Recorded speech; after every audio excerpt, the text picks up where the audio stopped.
Hello and welcome to the Canon EOS M3 vlog settings tutorial. If you just want to know what the settings are and you don't care about the how or why, here you go. So go ahead, pause the video, you can copy down the settings, put them into your camera and you're off and running. But for the rest of us who are not just interested in what the settings are, but how I use them and why I use them, stick around. So my name's Brian Miller. I'm a magician and motivational speaker. I travel all over the world sharing my magic and my message. And about 6 to 8 months ago, my agents insisted that I start vlogging.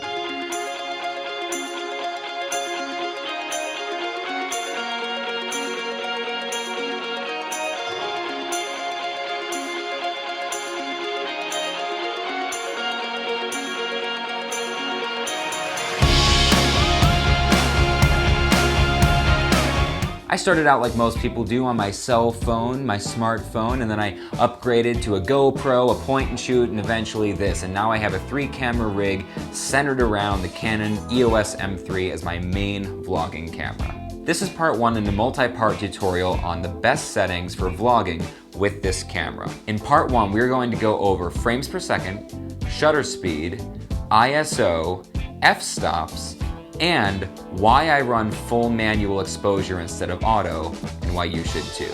So let's get into it and start vlogging.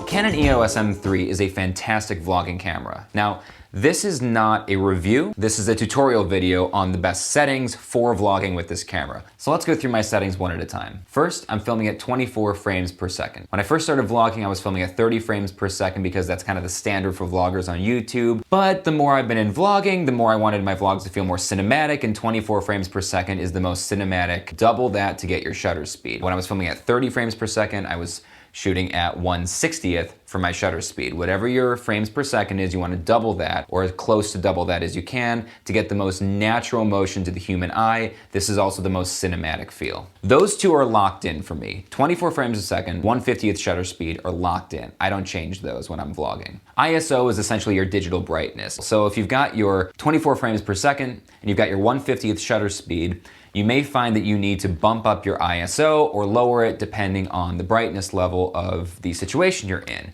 If you're in a really bright room, you want to drop your ISO to as low as you can, or if you're outside and it's a bright day, your ISO should be as low as your camera will let it go natively. And if you're in a dark place, you're going to want to raise your ISO. So this is a normal indoor lighting condition. I only have one light in the room on above me. I have one window in front of me, and I've got my 24 frames per second, 1/50th shutter speed, f-stop is at 4.0 because that's the lowest that this lens goes, and my ISO is at 320. Now, it looks like it's just a little bit too dark if I look at the image, so I can bump up the ISO to what we talked about, 640. That doubles the brightness, and there you go. And here I am in my living room with no lights on, no indoor lighting. There's one window that's over here, but it's not that bright and the blinds are closed, f4.0, and I'm at ISO 640, the same one I just showed you a second ago. So now normally this is as high as I want to go in the ISO. So what would I do in this situation? Well, I could turn so that the light from the window is coming in better. I could actually get closer to the window. Look what happens as I get closer to the window. Even with the blinds closed, I get a much, much brighter image, and I can talk from here. But let's say you had to be shooting over here where there's very little light, you have no access to other lights. At this point, you do need to bump up your ISO. There you go, 1250. So that's what it looks like. That's what the noise grain solution looks like, 1250. The higher the ISO, the more digital noise you introduce into the image. By digital noise, it means that grain, that awful looking stuff. So now you can be in a totally dark room and just crank up your ISO and you'll get an image, but it'll look like garbage. When I first started, I had my ISO on auto, and it was just all over the place all the time. It was dropping down and going back up, and I would end up with really grainy footage a lot of the time, and I didn't understand why. In this camera, you can set a max ISO if you're running it in auto.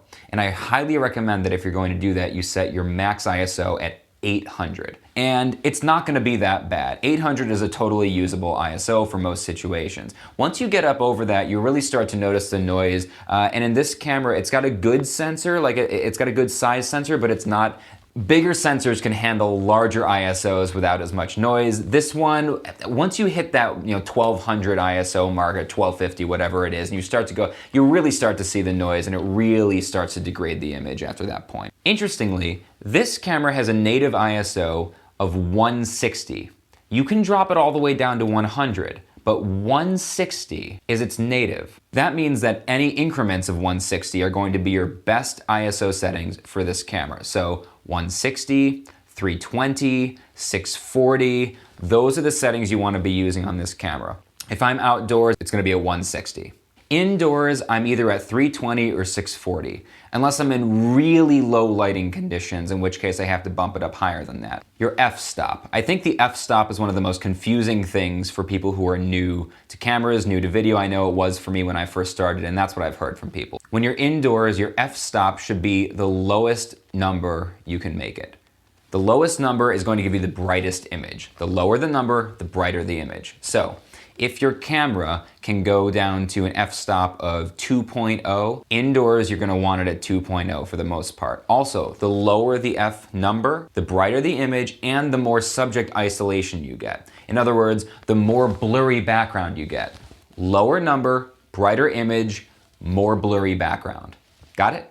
Outside, however, the lower the number you're at, the brighter the image. If you're in a normal outdoor day, just a normal sunlight condition, it's gonna be way too bright. It's just gonna be a wash. It's gonna blow out the image. So you are going to need to drop your f-stop. You're gonna need to stop down, which is a very confusing phrase because to stop down means to raise the number. When you raise the number, you darken the image. That's called stopping down. I know, f-stops are really confusing. The point is this.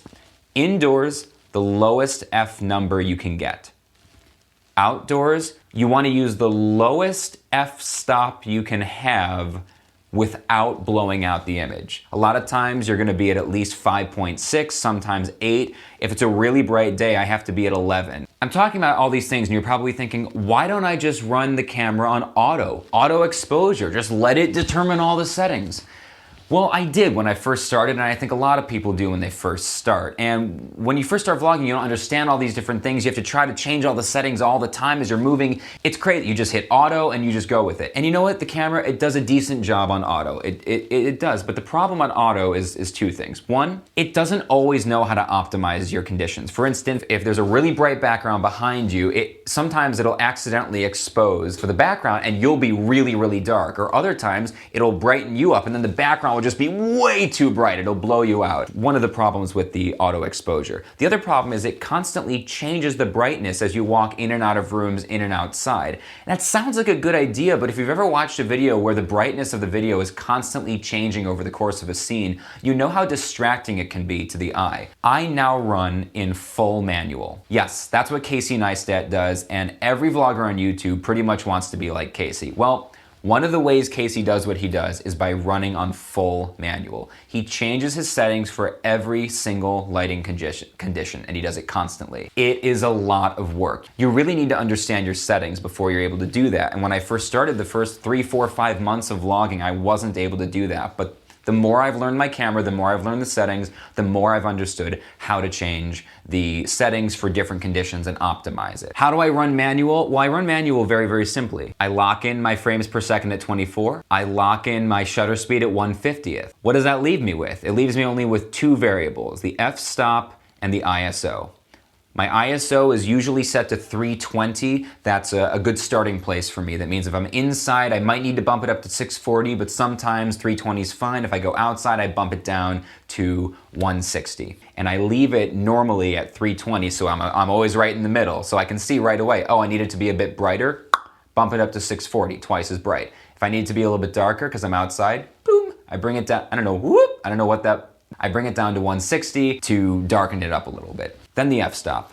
That's my second variable. I leave it at the lowest number that I can leave it at when I'm indoors. When I'm outside, I just bump it up until it looks like I'm not blowing out the background or blowing out the sky anymore. Okay, so this is what I was talking about. Outside, f4.0, and I'm at ISO 320, which is my normal one. So now I would need to lower that to 160. And you see that even at 160, everything's blowing out. So I'm at f4.0 right now. I'm gonna bump that to 5.6, nope, still too bright. I can see it right now. If I go to 7.1, still too bright.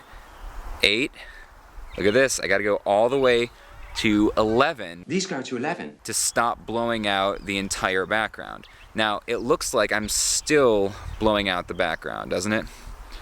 All right. That's me all the way down to f16 to avoid totally blowing out the background. But as you can see, what happens is it makes my face a lot darker. So you're going to have to play in manual. A lot of times I'll be right around here, f11. It's blowing out part of the background, but not as bad. And if I turn and I'm facing the other direction, you see that now I'm in a good situation. And that's a little bit dark. So if I were facing this way, I might want to be at I'm at f6.3 at this point.